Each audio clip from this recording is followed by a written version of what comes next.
I am Tamalthi and today I will present my evaluation of ACME Printing and Packaging PLC's Corporate Governance Compliance for the 2024-25 financial year. ACME is listed on the Colombo Stock Exchange and is part of the Lancome Group. The company has nearly 75 years of experience in flexible packaging manufacturing.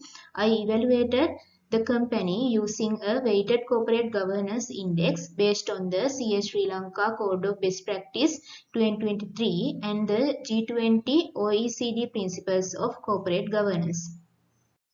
Before looking at the numbers, it is important to understand why corporate governance matters. Corporate governance helps balance the interest of shareholders, the board, management and other stakeholders. This is especially important for ACME because its ownership is mainly concentrated within a corporate group. With its main facility in Piliyandala, a subsidiary in Pannala, and significant export activities, ACME provides a good context to evaluate board oversight, shareholder rights, and disclosure practices together. To measure corporate governance, I used a Corporate Governance Index or CGI based on 5 weighted areas.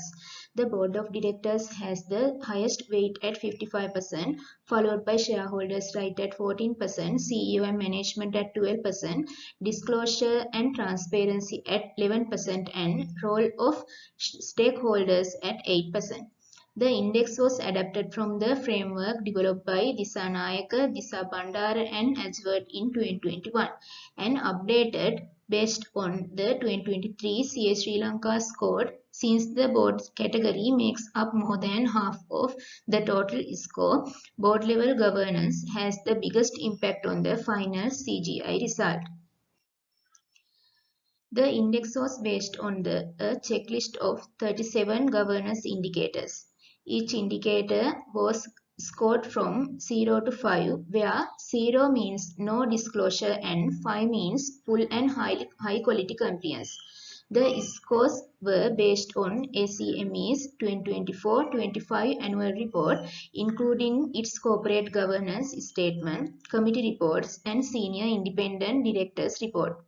For each category, the score was calculated by comparing the actual score with the maximum possible score and then applying the relevant weight. Most importantly, every score was supported by a specific page reference in the annual report. Therefore, the assessment is evidence-based, not based on the personal judgment.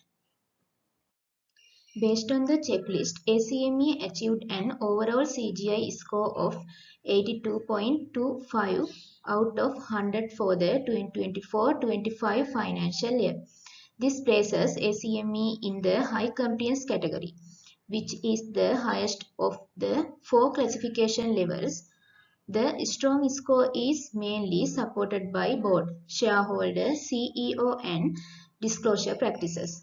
However, the stakeholder-related disclosure was comparatively weaker, which I will discuss next. Looking at the 5 areas separately, 4 of them are above the 80% high compliance level. Shareholders' right is the strongest area, scoring 88%. This is supported by clear AGM procedures, proxy voting, and related party transaction monitoring.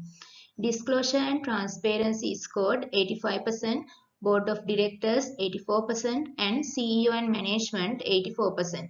The main weakness is role of stakeholders, which scored only 48%, placing in the low-medium compliance category. The main gaps are in workforce diversity, director training, and community engagement disclosures.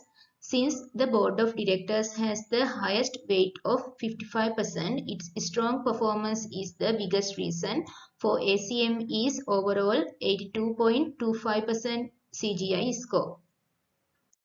To put these results into context, I compared ACME's scores with the 2016 industry benchmark from Disanayake, Disabandara and Edgeworth's study.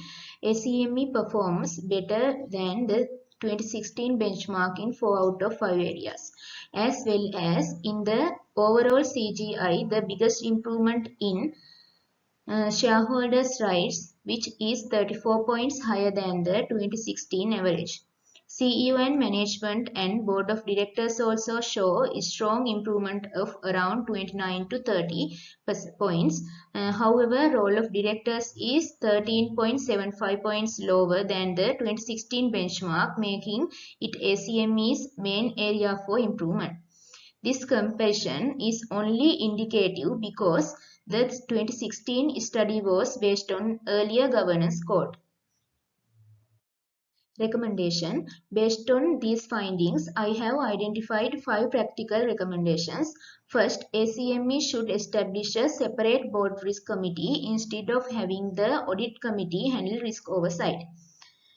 Second, the company should introduce and disclose a clear CEO and senior management succession plan. Third, ACME should adopt a formal board diversity policy and disclose director training activities. Fourth, the company should improve its engagement and disclosure related to suppliers, customers, and the community. Final one, ACME should formally assign cybersecurity responsibility with clear authority and an appropriate budget. To conclude, ACME Printing and Packaging PLC achieved an overall CGI score of 82.25 out of 100. Placing it in the high compliance category, the company shows strong performance in shareholder rights, board responsibilities, CEO and management accountability, and disclosure.